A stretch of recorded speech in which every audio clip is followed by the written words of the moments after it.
राधे राधे। आप सभी का स्वागत है आपके अपने चैनल बैकुंठ कथा धारा में। आप सभी को सावन मास की पुत्रदा पवित्रा एकादशी की हार्दिक शुभकामनाएं। क्या आप जानते हैं कि सावन शुक्ल पक्ष की एकादशी को पुत्रदा एकादशी, पवित्रा एकादशी और पवित्रोपना एकादशी के नाम से भी जाना जाता है। धार्मिक मान्यताओं के अनुसार इस एकादशी का व्रत भगवान श्री हरि विष्णु को समर्पित है। विशेष रूप से संतान की इच्छा रखने वाले दंपतियों के लिए इस व्रत को बहुत पुण्यदायी माना गया है।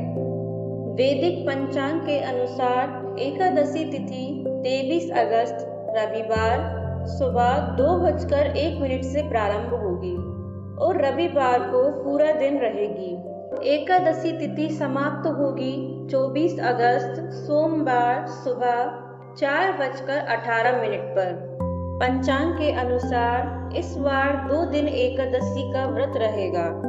23 अगस्त 2026 रविवार को भी एकादशी का व्रत रखा जाएगा, जो कि दशमी युक्त मानी जाएगी, और 24 अगस्त 2026 सोमवार को द्वादशी तिथि युक्त एकादशी का व्रत रहेगा।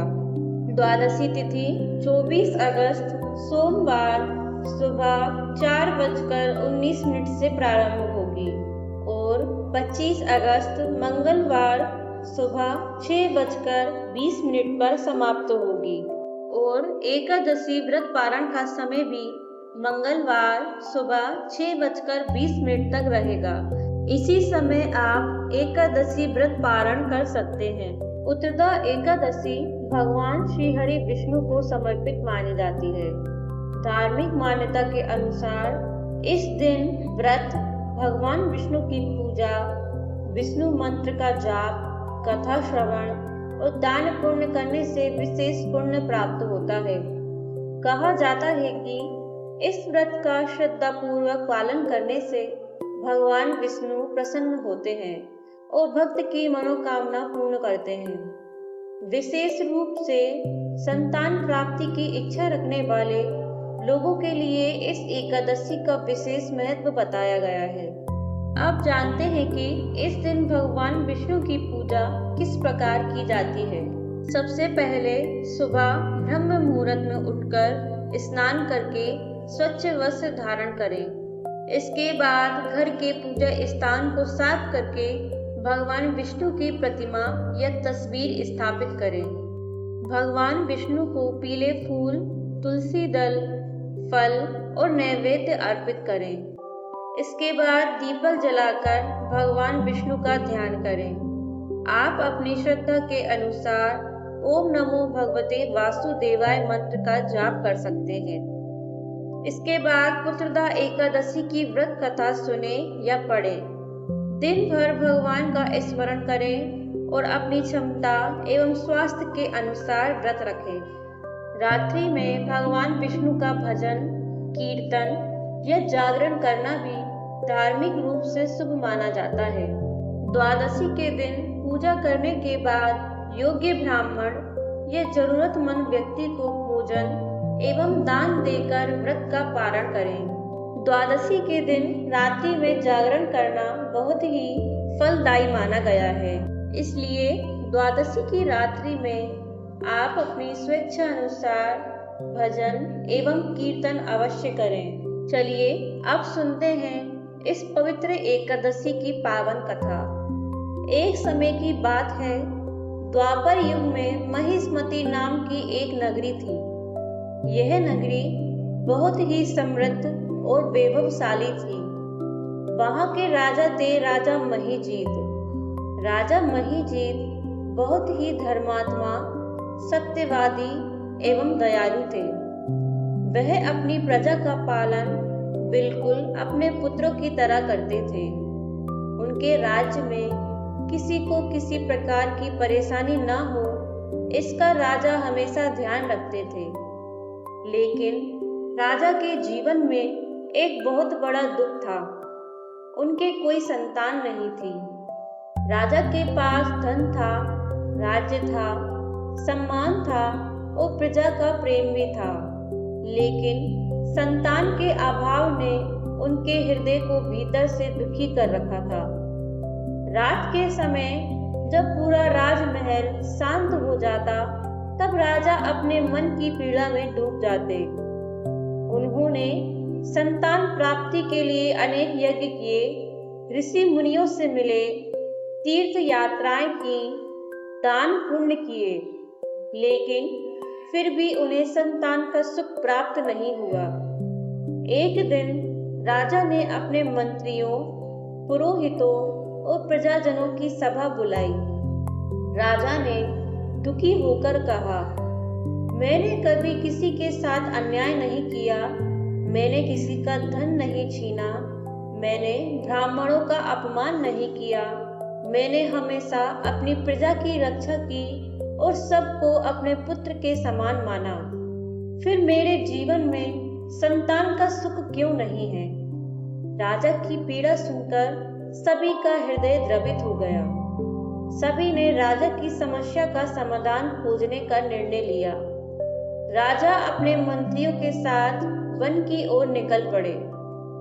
वन में राजा ने अनेक ऋषियों के आश्रम में जाकर अपनी समस्या बताई।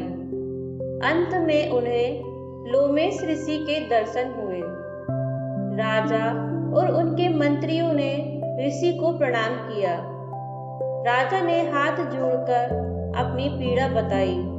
लोमेश ऋषि ने ध्यान लगाया और राजा के पूर्व जन्म के कर्मों को जानकर बोले, हे राजन, इस जन्म में तुम धर्मात्मा हो, लेकिन पिछले जन्म में तुम एक निर्धन वैश्य थे।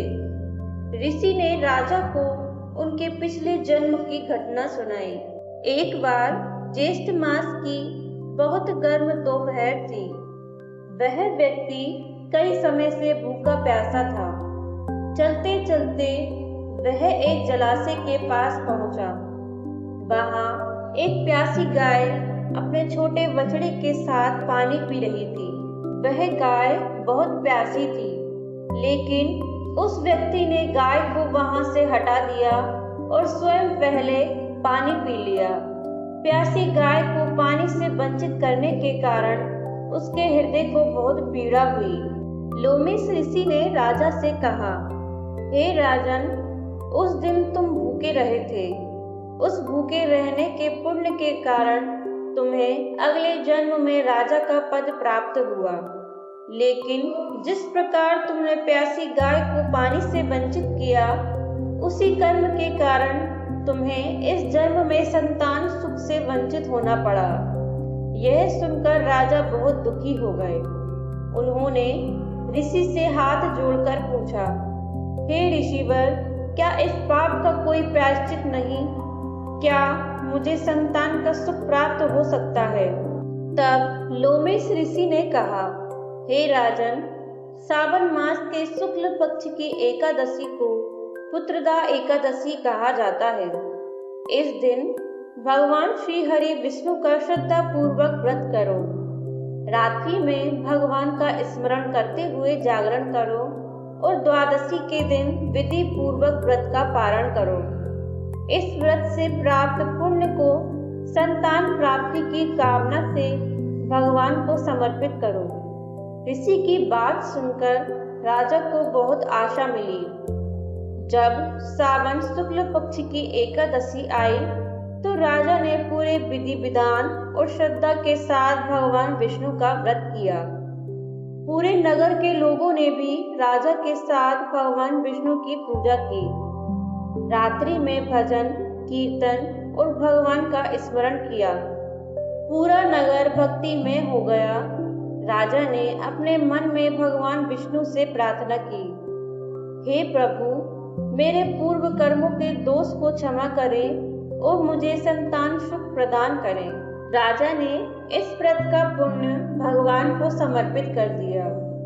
धार्मिक कथा के अनुसार कुछ समय बाद रानी ने गर्भ धारण किया। समय आने पर रानी ने एक तेजस्वी, गुणवान और धर्मनिष्ठ पुत्र को जन्म दिया। राजा की वर्षों पुरानी इच्छा पूरी हो गई। उनकी गोद अब सूनी नहीं रही, पूरा राज्य आनंद से भर गया। इस कथा से हमें कई महत्वपूर्ण बातें सीखने को मिलती हैं। हमें किसी भी जीव जंतु के साथ अन्याय या अत्याचार नहीं करना चाहिए। हमारे कर्मों का प्रभाव हमारे जीवन पर अवश्य पड़ता है, इसलिए दया, सेवा, दान और भक्ति का जीवन में बहुत महत्व बताया गया है। सच्चे मन से भगवान का स्मरण करने और धार्मिक कार्य करने से मन को शांति मिलती है। इसलिए हमें हमेशा अपने कर्मों को अच्छा रखने का प्रयास करना चाहिए। इस पवित्र दिन आप अपनी श्रद्धा के अनुसार भगवान विष्णु की पूजा करें, उन्हें तुलसी दल अर्पित करें, ओम नमो भगवते वासुदेवाय मंत्र का जाप करें, विष्णु सहस्त्र नाम या विष्णु स्तुति का पाठ करें, एकादशी की कथा सुने और जरूरतमंद व्यक्ति को भोजन या दान दें। पूरे दिन भगवान का स्मरण करते रहें। यदि आप संतान की कामना रखते हैं तो भगवान विष्णु के सामने श्रद्धा पूर्वक प्रार्थना कर सकते हैं। तो भक्तों, यह थी सावन मास की पुत्रदा पवित्रा एकादशी की कथा, जिसमें राजा महीजीत, लोमेश ऋषि और प्यासी गाय की घटना का वर्णन मिलता है। भगवान श्री हरि विष्णु सभी भक्तों पर अपनी कृपा बनाए रखें। जिनके मन में कोई सच्ची मनोकामना है, भगवान उसे पूरा करें और सभी के जीवन में सुख, शांति और समृद्धि प्रदान करें। अगर आपको यह कथा पसंद आई हो तो वीडियो को लाइक जरूर करें। इसे अपने परिवार और दोस्तों के साथ शेयर अवश्य करें। ऐसी ही धार्मिक कथाओं, व्रत कथाओं और भगवान की महिमा सुनने के लिए हमारे चैनल को सब्सक्राइब अवश्य करें और कमेंट में अवश्य लिखें ओम नमो भगवते वासुदेवाय। जय श्री हरि।